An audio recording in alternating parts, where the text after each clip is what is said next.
लाडक्या बहिणींनो तुम्हाला 1500 रुपये सोबत, हे बघा 1500 रुपये सोबत अजून 1500 रुपये आले. हो, आता तुम्ही म्हणाल 1500 रुपये हे जानेवारीचे आहे, मग हे नंतरचे 1500 कशाचे आहेत?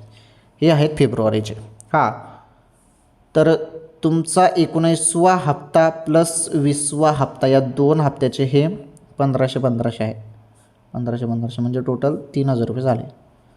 परंतु याचे वेगवेगळे मेसेज तुम्हाला येत आहेत. 19वा हप्त्याचा मेसेज तुम्हाला आला असेल आता जानेवारीचा मेसेज तुम्हाला येणे सुरू झालेला आहे. जानेवारीचा हप्ता वाटप सुरू झाला आहे. 20वा हप्त्याचं पण वाटप सुरू झालं का? तर नाही, 20वा हप्ता लगेच नाही मिळणार. 20वा हप्त्यासाठी टाईम लागेल. म्हणजे तो फेब्रुवारीचा हप्ता फेब्रुवारीमध्ये तुम्हाला मिळेल. आता जानेवारीचा हप्ता सुरुवात झालेला आहे. फक्त चेक करा, आला नसेल तर 1-2 तासामध्ये हप्ता येऊन जाईल. आणि जरी नाही चाला 1-2 तासात तर 1-2 दिवस पण टाईम लागू शकतो आता. ओके, कारण वाटप तर ऑलरेडी सुरू झालेलीच आहे बहिणींनो. चला ठीक आहे, ही फार महत्त्वाची माहिती होती लाडक्या बहिणींसाठी.